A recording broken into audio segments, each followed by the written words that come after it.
우리는 가끔 육체적인 질병으로 인하여서 병원을 찾을 때가 있습니다. 그때 의사가 우리를 진료를 합니다. 여러 가지 증상이나 아픈 부위를 검사도 하고 또 신체에 이상이 있거나 통증이 어디에 있는지에 대해서 묻습니다. 그러면서 이제 그 의사는 그 병의 원인을 진단을 하게 되어지고 그리고 그 병을 치료하기 위한 약을 처방하고 또 효과적인 치료의 방법을 우리에게 제시를 하게 되어져 있습니다. 그럴 때 가장 중요한 것은 병의 원인을 정확하게 진단하는 것이 또 중요하고 또 무엇보다도 그에 맞는 효과적이고 정확한 처방을 하는 것도 중요한 것이라고 할 수가 있습니다. 그런데 이제 마찬가지로 우리의 영적인 건강의 문제도 다르지 않다라고 생각합니다. 우리가 영적으로 문제가 있고 영적으로 질병이 들었을 때에 그에 따른 여러 가지 징후들이 우리 가운데 나타날 수가 있습니다. 문제는 그때 우리가 우리의 어떤 잘못된 그 신앙의 상태를 바르게 진단을 하고 그에 따른 정확한 치유가 우리 가운데 이루어져야 한다는 것입니다. 이제 그런 의미에서 저는 오늘 먼저 저와 여러분들이 우리의 영적인 건강 상태가 어떠한지에 대해서 한번 스스로 진단을 해보았으면 합니다. 여러분, 우리가 우리의 영적인 상태를 점검하는 여러 가지 기준들이 있습니다. 그런데 이 시간에는 그 선한목자교회 유기순 목사님이 이제 부흥회를 다니면서 성도들에게 던지는 10가지 질문이 있는데 이 내용을 가지고 한번 여러분들과 좀 나눠봤으면 좋겠습니다. 여러분, 우리가 정말 예수를 믿고 정말 구원을 받았다면 성경이 이렇게 된다라고 말하는 10가지가 있습니다. 그 10가지를 제가 이제 조금 길더라도 이제 이렇게 말씀을 드릴 때에 여러분들 스스로 생각할 때에 맞다라고 생각하시면 아멘이라고 대답하시면 되고요. 그리고 왠지 마음에 거리낌이 있으면 그냥 가만히 계시면 되겠습니다. 먼저 첫 번째입니다. 제가 여러분들한테 질문을 던지는 거예요. 여러분은 정말 물과 성령으로 거듭났습니까? 두 번째, 순교할지라도 예수님이 주님이라고 고백할 수 있으십니까? 벌써부터 소리가 좀 작아집니다. 셋째, 하나님 아버지라고 부르며 기도하십니까? 넷째, 내 양은 내 음성을 듣는다 했는데 여러분은 주님의 음성을 듣습니까? 다섯 번째, 예수를 믿은 후 두려움, 염려, 걱정이 다 사라졌습니까? 그렇죠. 여섯 번째, 예수님이 나의 목자가 되셨으니 이제 부족한 것이 없이 행복하십니까? 일곱 번째, 여러분의 은밀한 죄가 다 사라졌습니까? 여덟 번째, 오늘 죽어 천국에 간다는 확신이 있습니까? 아홉 번째, 원수도 사랑하게 되었습니까? 열 번째, 예수님과 함께 여러분들의 자아가 죽었습니까? 어째 아멘 소리가 작아지는 것 같습니다. 아마 어떤 질문에 여러분은 아멘이라고 대답한 것도 있을 것이고 또 어떤 질문에는 전혀 아멘이 안 되는 부분들도 있을 겁니다. 분명히 이제 성경은 우리가 예수님을 믿고 구원받으면 우리의 말과 삶의 모습들이 이렇게 달라진다라고 이야기를 하고 있는데 그러니까 그런 어떤 성경적인 어떤 그리스도인의 모습으로 우리가 지금 살고 있지 못하다라는 이것은 영적으로 우리 안에 뭔가 문제가 있고 아직까지 우리 영적인 어떤 그 건강, 이 상태가 뭔가 이상이 있다라는 것을 우리에게 나타내는 어떤 기준점이라고 할 수가 있는 것입니다. 특별히 오늘 우리 본문 말씀을 우리가 볼 때에 여러분 사사시대의 사무엘 때에 그러니까 이스라엘 민족의 그 영적인 상태가 어떠했는지에 대해서 그리고 하나님께서 그 시대에 그 이스라엘 민족이 가지고 있는 그 영적인 문제가 무엇인지를 정확하게 보여주는 말씀이 오늘 본문의 말씀이라고 할 수가 있습니다. 먼저 오늘 본문 말씀이 이제 이렇게 시작되는 것을 볼 수가 있습니다. 사무엘상 4장 1절 말씀을 보세요. 4장 1절 우리 같이 읽습니다. 시작. 온 이스라엘에 전파되니라. 이스라엘은 나가서 블레셋 사람들과 싸우려고 에베네셀 곁에 진치고 블레셋 사람들은 아벡에 진쳤더니. 여러분 1절 말씀을 주의 깊게 관찰하실 필요가 있습니다. 오늘 본문 성경의 배경은요, 두 가지 상황을 우리에게 말씀을 하고 있는데, 첫째는 사무엘의 말이 온 이스라엘에 전파되고 있는 상황을 이야기를 하고 있고, 두 번째는 이스라엘과 블레셋 사람이 에베네셀과 이 아벡에 서로 진을 치고 전쟁을 시작하기 전에 그 상황을 오늘 성경이 우리에게 보여주고 있습니다. 그런데 여러분 언뜻 보면 좀 말씀이 매끄럽지 못하고 어색한 부분이 뭐냐면, 사실은 이 4장의 그 모든 주 내용은 온통 이 전쟁에 대한 이야기를 하고 있습니다. 그러니까 이스라엘이 두 번에 걸쳐서 블레셋이라는 나라에게 대패를 하는 이야기가 이 주된 내용의 스토리입니다. 근데 여러분, 굳이 이 4장을 시작하면서 오늘 이 사무엘상 저자가 이 하나님께서 사무엘을 통해 이스라엘에게 말씀을 하셨고, 그리고 그 말씀이 이스라엘에게 전파되었다라고 말을 하면서 이 전쟁의 이야기를 하고 있다는 것입니다. 사실 이 두 가지 상황이 맞물려져 있는데, 말씀과 전쟁, 그러니까 언뜻 보기에는 서로 잘 매치가 되지 않는 부자연스러운 어떤 관계가 없는 것처럼 보이지만은 사실 이 말씀에 굉장히 중요한 의미가 담겨져 있는 것입니다.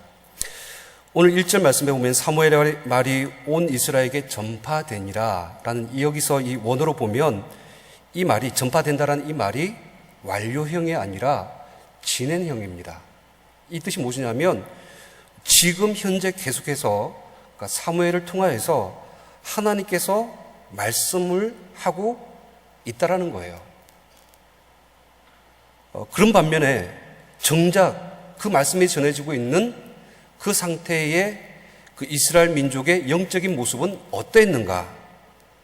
그러니까 당시 사사시대의 이스라엘 민족의 그 영적인 현주소, 그들이 가지고 있는 믿음의 실체가 아주 극명하게 나타나고 있는데, 바로 이 전쟁이라는 특수한 상황을 통하여서 하나님께서는 이스라엘 민족의 영적인 진단을 하고 있다는 것입니다. 여러분, 전쟁이라는 것은요, 인간의 어떤 모든 내면의 그 치부와 그리고 약점을 한꺼번에 다 드러내는 겁니다. 그리고 인간의 숨겨져 있는 모습들이, 가장 그 본성들이 극대화되는 현장이 바로 이 전쟁입니다. 평소에 평화로울 때는 인간이 자신의 내면 속에 있었던 그런 어떤 숨겨져 있는 모습들이 잘 보이지가 않습니다. 그런데 이 전쟁이라는 극단적인 상황에 직면하게 되어지면 사람들은 자신도 몰랐던 인간의 그 참상, 그 실체를 드러낼 수밖에 없는 것이죠. 그러니까 마치 이런 거예요. 하나님의 말씀이 지금 이스라엘에게 전파되고 있는데, 과연 현재 이스라엘 민족의 영적인 실상은 어떠한가를 이 전쟁이라는 상황을 통하여서 하나님께서 폭로를 하고 있는 것입니다. 저와 여러분들의 예를 들어도 봐도 그런 부분이 있습니다. 평소에 여러분, 우리가 스스로 생각할 때에 그래도 그나마 나는 믿음이 있어, 그래도 그나마 나는 영적으로 별 문제가 없다라고 생각할 수 있어요. 근데 여러분, 우리 인생에 원치 않는 실패를 맛보거나 고난을 경험하거나 그리고 극단적인 그 환경에 직면했을 때에, 그때 비로소 우리의 믿음의 실체가 나타날 때가 있어요. 성경을 보면요, 욥이라는 그 인물이 고난을 직면했을 때에 그 고난을 통하여서 그 믿음을 증명했습니다. 반면에 그의 아내는 어떻게 했습니까? 그 남편을 향하여서 여호와를 저주하면서 죽으라라고 하면서 전혀 다른 믿음 없는 모습으로 자신의 모습을 나타낸 것이죠. 골리앗이라는 큰 문제를 만났을 때에 사울 왕은 두려워서 피하여서 도망갔습니다.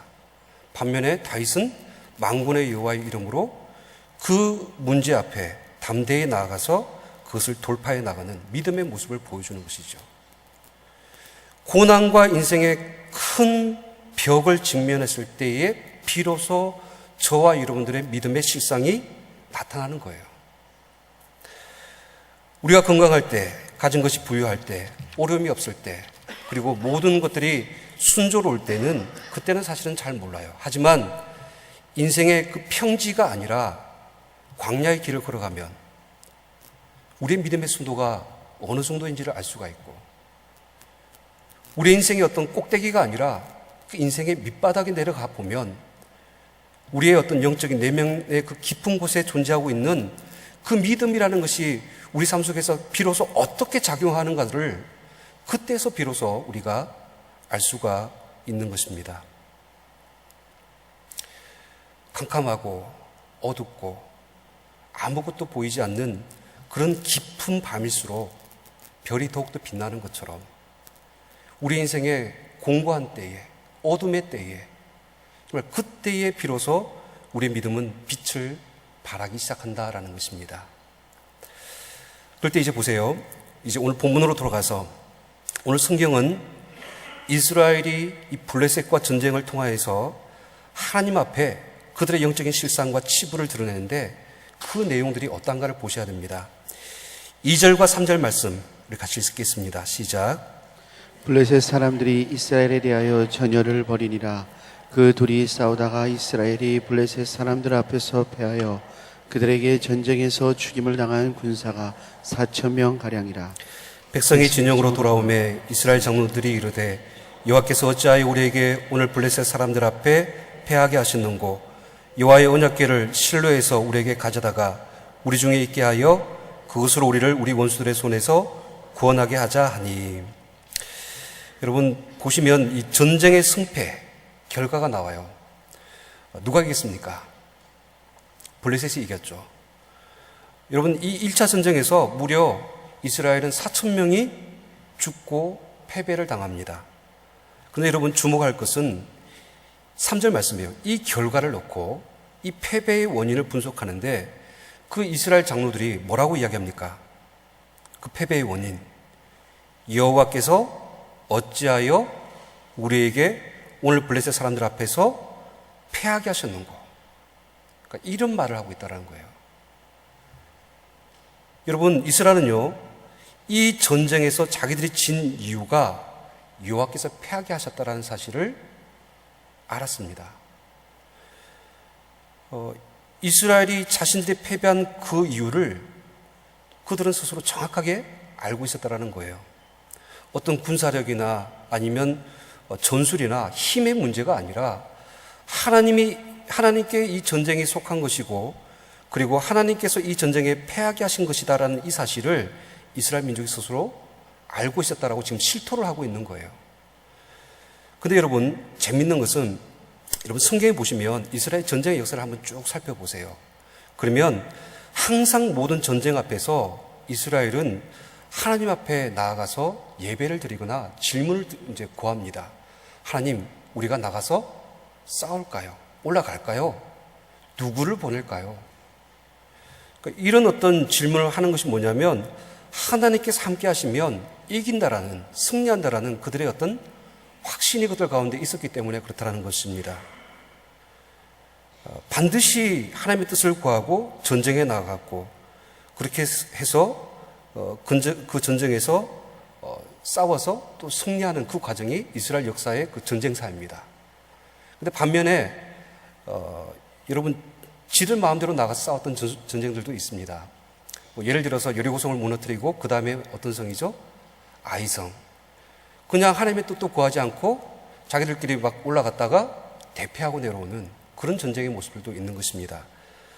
근데 여러분 오늘 본문 말씀에 사무엘상 4장 2절의 말씀에 보면 1차 전쟁을 하기 전에 여러분 한번 짚고 넘어가야 될 것이 하나님의 뜻을 구하고 싸움을 싸우러 나간 것입니까? 아니면 구하지 않고 나갔습니까? 그렇죠? 그런 기록이 없어요. 그러니까 이 내용을 보면 그냥 자기들이 스스로 나아가서 싸웠고 그 전쟁에서 진 거예요. 근데 참 다행인 것은 뭐냐면 이 패배의 결과에 대해서 뭐가 잘못됐는지 스스로 알고 있다는 것이죠. 그리고 이스라엘은 정말 하나님께서 이 전쟁에 우리가 약해진 것이 아니라 하나님께서 우리를 패하게 하신 전쟁이다라는 이 사실을 그렇게 고백을 하고 있는 것입니다.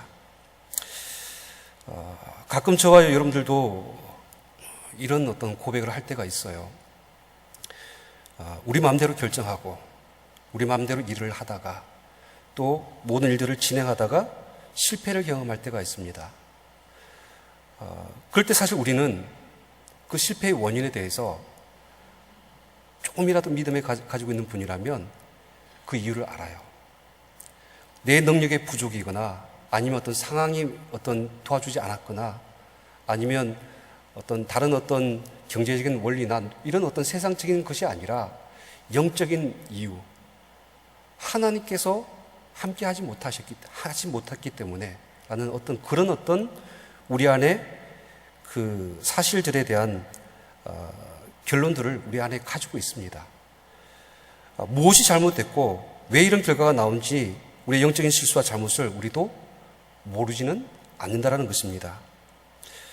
때로는 그런 상황 가운데서도 우리가 입술로 하나님을 향하여서 불평을 할 수도 있고 원망을 할 수도 있습니다. 하나님이 살아계심을 의심할 수도 있고 하나님의 무능하다라는 불신앙에 사로잡힐 때도 있지만은 사실은 우리가 아는 것이 뭐냐면 근본적으로 하나님의 문제가 아니라 지금 우리의 마음대로 우리의 뜻대로 우리가 이 모든 일들을 진행한 결과로 초래된 일이다라는 그 실패의 원인을 우리 안에서 우리가 발견할 수 있다는 것입니다. 아무튼 여기까지는 다 괜찮아요. 근데 영적인 과정에서 누구나 이런 과정을 다 겪게 되어집니다. 근데 문제는 자신의 실패의 원인과 이 영적인 원인을 정확하게 알았다라면 그 이후의 모습이 중요합니다.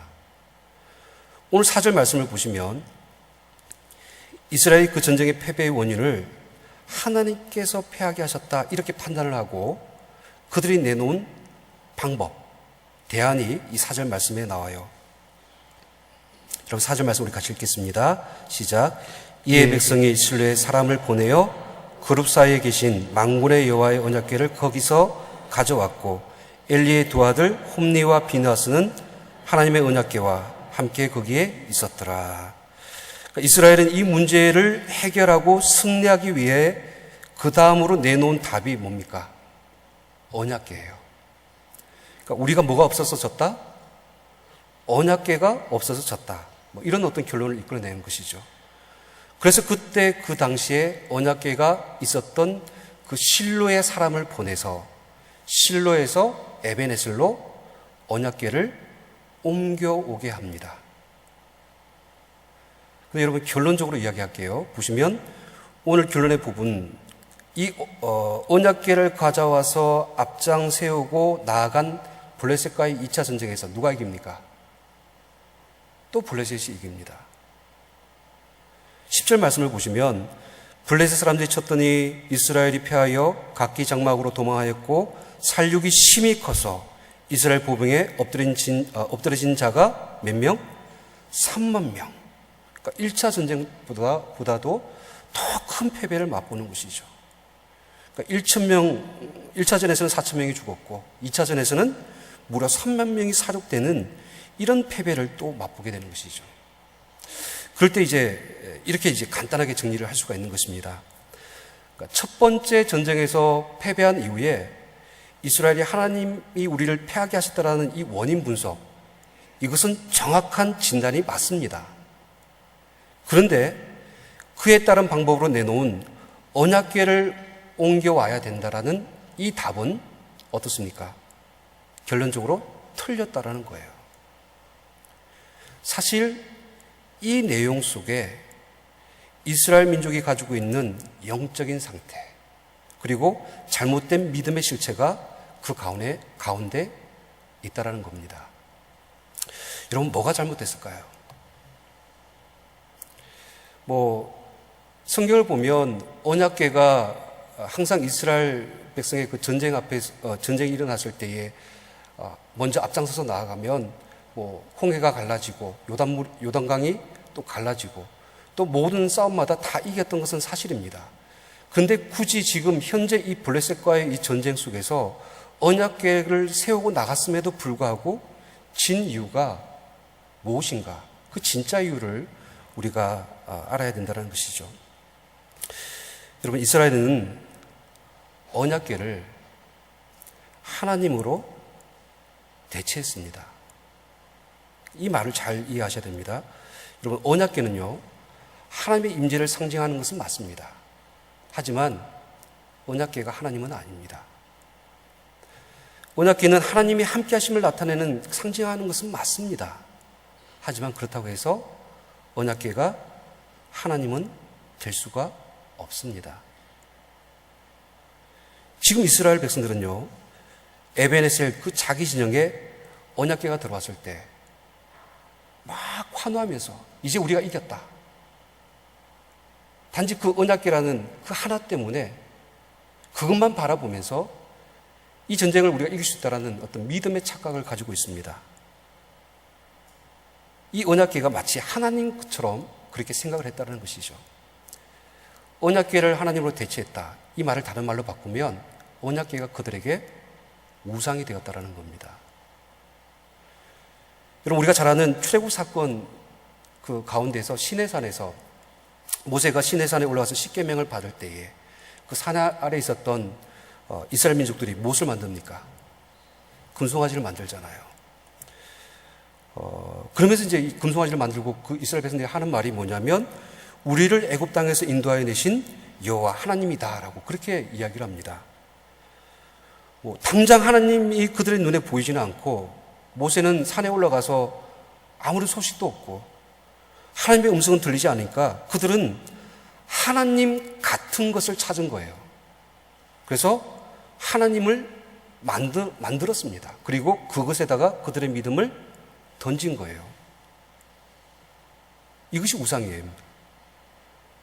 사실 오늘 이 언약궤와 이 금송아지가 다르지 않다는 겁니다. 이스라엘 백성들이 착각한 것이 바로 이런 것입니다. 정작 언약궤만 바라보고 있지 하나님을 바라본 것은 아니라는 것이죠. 반면에 오늘 말씀을 읽다 보면 좀 이런 것들도 이런 좀 생각이 듭니다. 여러분 7절 8절 말씀을 보시면 이 언약궤가 이스라엘 진영에 들어왔을 때에 블레셋 사람들의 모습들을 한번 보시기 바랍니다. 7절 8절 말씀을 보면 블레셋 사람이 두려워하여 이르되 신이 진영에 이르렀도다 하고 또 이르되 우리에게 화로다. 전에는 이런 일이 없었도다. 우리에게 화로다. 누가 우리를 이 능한 신들의 손에서 건지리요. 그들은 광야에서 여러 가지 재앙으로 애굽인을 친 신들이니라 라고 고백하고 있죠. 여러분, 블레셋은요 언약궤를 바라보는 것이 아니라 그 언약궤를 통하여서 하나님이 이스라엘 진영에 들어왔다라고 지금 고백을 하고 있는 것입니다. 정작 하나님을 믿는다라고 하는 이스라엘 백성은 언약궤만 바라보고 있지 하나님을 진정으로 바라보지는 못하고 있고 그런 가운데서 블레셋은 그 진영 안에 하나님께서 함께 하신다는 이 사실을 그들이 두려워하고 있다는 것을 볼 수가 있죠. 누구의 믿음이 진짜인 것 같습니까? 오히려 블레셋의 믿음이 더 큰 것처럼 보입니다. 그래서 그 전쟁에서 누가 이깁니까? 모르겠습니다. 그래서 블레셋이 이긴 것일 수도 있습니다. 예전에 그 담임 목사님께서 말씀하셨던 그 예화 중에 제가 계속 기억나는 그런 거 있지 않습니까? 건물이 있는데 5층에 교회가 있고 지하에 카바레가 있는데 카바레에서 맨날 쿵짝쿵짝 하니까 교회 성도들이 모여가지고 불나게 해달라고 기도했다는 겁니다. 근데 정말 불이 났어요. 그래서 이제 카바레 주인이 교회 그 목사님을 고소를 했습니다. 갔더니 이제 대질신문을 하는데 목사님은 그렇게 이야기하는 것이죠.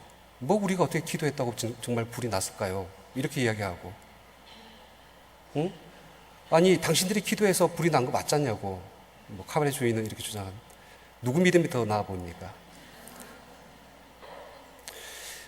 이런 상황인 것 같아요. 정말 참 하나님을 바라보고 거짓된 것들에 그들의 믿음을 던지지 않는 그 모습을 바라보면서 이 전쟁의 승패를 하나님께서 결정하신 것이 맞습니다. 그런데 이제 문제는 바로 이런 겁니다. 여러분, 언약궤라는 형식과 도구를 통하여서 하나님이라는 본질을 대체해버린, 그래서 잘못된 착각으로 그들의 믿음을 던져버린 그들의 모습이 이스라엘의 그 영적인 실체가 드러난 거예요. 그런 치부들이 이 전쟁을 통하여서 밝혀진 것입니다. 그리고 더 나아가서 이제 두 번째로 뭐가 또 잘못되었는가? 오늘 성경 말씀을 보시면 이스라엘 민족이 언약궤를 어디에서 어디로 옮깁니까? 실로에서 에베네셀로. 거리상으로 하면 걸어서 한 이틀, 3일 정도 걸리는 이제 거리입니다. 근데 여러분, 이 방향이 잘못됐어요. 이 방향이 잘못됐다는 그 말의 의미가 뭐냐면, 여러분 이제 그 신명기 말씀에 보면 성소와 이 언약궤에 대한 규례를 보면 정확하게 알 수가 있습니다. 신명기 12장 5절 말씀 우리 같이 읽습니다. 시작. 오직 너희 하나님 여호와께서 자기의 이름을 두시려고 너희 모든 지파 중에서 택하신 곳인 그 계실 곳으로 찾아 나아가서. 잘 보세요. 모든 지파 중에 택하신 곳인 그 계실 곳으로 어떻게 찾아 나아가서라고 표현되어져 있죠. 그러니까 성소에 대한 규례를 이야기하면서 언약궤가 있는, 하나님이 있는 그곳을 향하여서 이스라엘 백성들이 찾아 나아가도록 되어져 있습니다. 또 신명기 12장 11절 말씀을 보세요.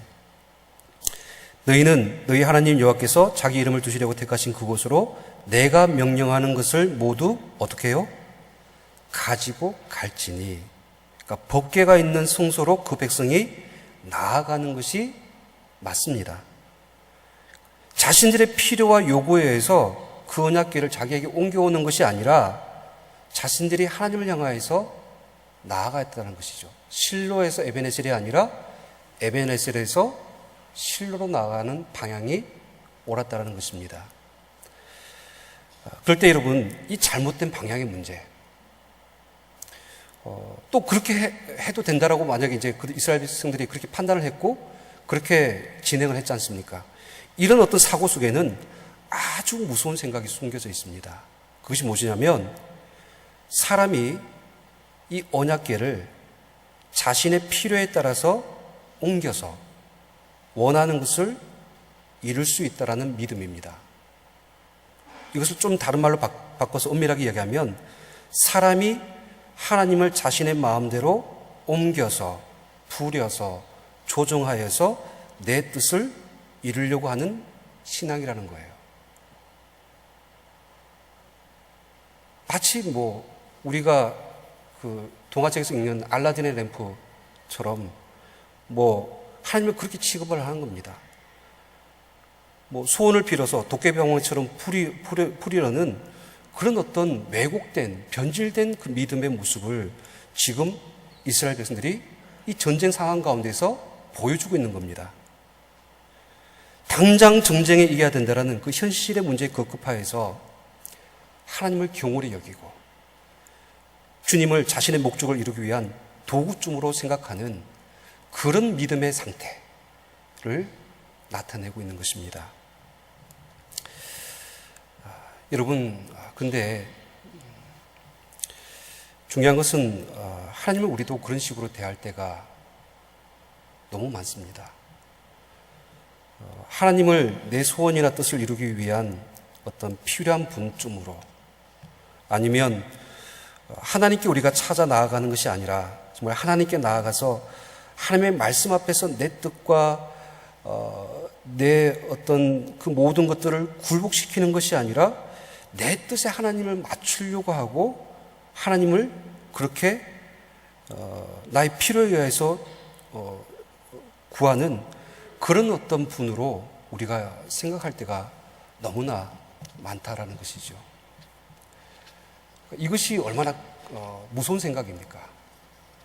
우리 삶 속에서 정말 하나님이 하나님 되심을 인정하지 아니하고 우리 어떤 삶의 범주 안에서 하나님을 가두면서 그 속에 있는 하나님을 향한 믿음을 던지고 있는 이런 어떤 어리석은 모습. 그래서 여러분 오늘 본문 사무엘상 4장 앞장을 보시면 사무엘상 2장 10절 말씀에 저와 여러분들이 너무나 잘 아는 말씀이 나와 있어요. 여러분 2장 10절 말씀 한번 찾아보시기 바랍니다. 2장 30절입니다. 죄송합니다. 사무엘상 2장 30절 우리 같이 읽겠습니다. 그러므로 이스라엘의 하나님 나 여호와가 말하노라. 내가 전에 내 집과 내 조상의 집이 내 앞에 영원히 행하리라 했으나 이제 나 여호와가 말하노니 결단코 그렇게 하지 아니하리라. 나를 존중히 여기는 자를 내가 존중히 여기고 나를 멸시하는 자를 내가 경멸하리라. 하나님께서 정말로 이 암흑과 같은 그 사사시대에 영적으로 피폐해져 있는 이스라엘 민족의 그 상황 가운데서 사무엘을 통하여서 하나님의 말씀을 전파하시기 시작하면서부터 계속해서 이야기하는 그 내용이 뭐냐면 하나님이 하나님 되심을 이스라엘 백성으로부터 고백받고 싶어 하는 거예요. 하나님이 존중의 여김을 받고 그리고 하나님을 정말 그 어떤 분보다도 가장 귀하고 소중하며 그들의 어떤 섬김의 유일한 대상으로 이스라엘 백성으로부터 고백받기를 원했다라는 것이죠. 그럼에도 불구하고 오늘 지금 이 전쟁 앞에서 이스라엘 백성이 태한 그 하나님을 향한 그 믿음의 태도는 그 영적인 그 실체는 너무나 정말 세속적이고 어떤 이방인들의 신들을 대하는 것처럼 그런 어떤 가치로 하나님을 대하고 있는 그런 모습을 보여주고 있다는 것이죠. 사랑하는 성도 여러분, 하나님을 존중히 여기시길 바랍니다. 그럴 때에 하나님께서 여러분들을 존중히 여기실 겁니다. 하나님을 경멸히 여기면 우리 인생의 실패와 경멸의 여김을 그 패배를 우리가 경험할 수밖에 없습니다. 다시 한번 오늘 우리가 이 말씀을 통하여서 우리 믿음의 주요를 온전케 하시는 그 주님을 바라보시길 바랍니다.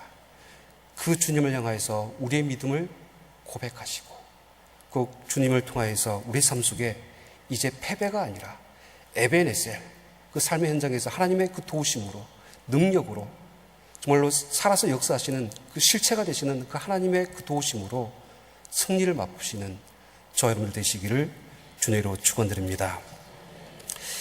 우리 이 시간 함께 통성으로 기도하겠습니다. 오늘 주신 말씀을 생각하면서 하나님, 우리가 우리의 영적인 상태, 행여나 오늘 이 전쟁 앞에서 그들의 이스라엘 민족이 가지고 있던 그 영적인 믿음의 연약함들, 정말 거짓되고 잘못된 것들을 바라보면서 그들의 믿음을 던졌던 그 연약한 믿음의 실체가 우리의 모습은 아닌지요. 다시 한번 우리가 믿음의 주요, 우리를 온전케 하시는 주님을 온전히 바라보기를 원합니다. 주님을 존귀 여기를 원합니다. 정말 그 주님 앞에서 우리의 삶을 의탁하며 에베네셀 그 믿음의 도우심을 경험하는 주의 백성들 다 될 수 있도록 주 인도하여 주시옵소서.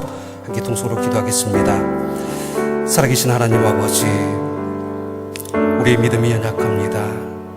하나님, 우리는 때로는 우리의 믿음이 아버지 하나님 정말로 크다라고 우리는 아무런 문제가 없다라고 생각할지 모르겠지만 우리 인생의 고난의 때에 하나님, 우리 인생의 그 시련과 고통의 때에 우리가 하나님을 대하는 그 모습들이 정말로 하나님 이 세상에 거짓되고 불의한 하나님 그 이방의 신들을 향한 그 모습으로 주님을 대하고 있지 않습니까?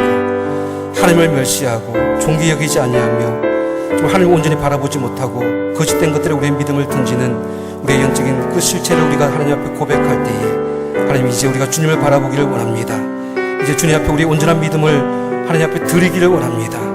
하나님 에베네셀 믿음의 실체가 되시는 대상이 되시는 그 하나님으로부터 우리 삶 속에 그 능력이 우리한테 흘려 들어올 수 있도록 하나님 이 시간 우리의 믿음을 붙잡아 주시옵소서.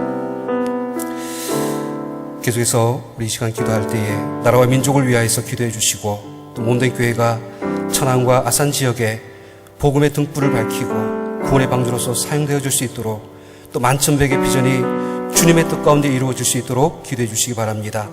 담임 목사님 건강으로 붙들어 주시고 은혜의 은혜를 다해 주시고 능력의 능력을, 성령의 충만함을 갑절로 다해 줄 수 있도록 기도해 주시기 바랍니다. 특별히 이제 내일부터 시작되어지는 중동예양교회 수련을 위해서 기도해 주시고, 또 병조에 있는 많은 환우들을 위해서 기도해 주실 때에 특별히 2차 간이식 수술을 받은 지인득 집사님과 또 모든 환우들을 위하여서 기도해 주시길 바라고, 또 5교구 셀리더 총무 주관으로 오늘 예배를 드리는데 우리 5교구 셀리더 총무들 귀한 사명 충성되이 감당할 수 있도록 우리 함께 통성으로 기도하겠습니다. 살아계신 하나님 아버지, 이 나라와 이 민족 가운데 하나님께서 은혜를 베푸시고 공유를 아버지는 베풀어 주시옵기를 주여 간절히 바라고 원합니다. 이 나라 이 땅 가운데 하나님의 공의와 또 하나님의 평화가 흘러넘치기를 원합니다.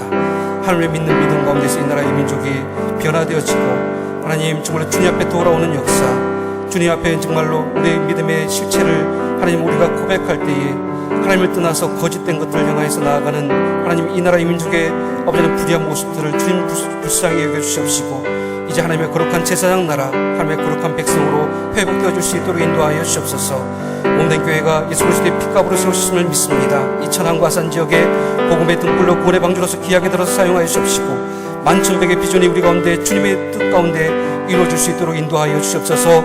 담임 목사님 건강으로 붙들어 주시옵소서. 갑절의 영광을 부어 주시옵소서. 하나님의 능력의 손으로 늘 함께하여 주시옵소서. 하나님, 내일부터 진행되어지는 중등예양교회 수련을 위해서 기도해 주옵니다. 아버지, 모든 우리 학생들 주님 앞에 나아가서 하나님 말씀으로서 연단받으며 또 하나님 기도하고 하나님 앞에 부르짖을 때에 은사를 다하여 주옵시고 성령을 체험하게 하여 주옵시고, 하나님 앞에서 새로운 비전과 뜻을 하나님 발견할 수 있는 시간 될 수 있도록 인도하여 주옵소서. 병중에 있는 환우들 주님께 찾아가 주셔서 만져주시고 치유하여 주옵시고, 또 하나님 특별히 5교구 셀리더 총무들 아버지 하나님 이 시간 앞에 헌신하며 주님 앞에 나아가오니 귀한 사명 충성되이 감당하는 주님의 종들 다 될 수 있도록 인도하여 주시옵소서. 예수 그리스도 이름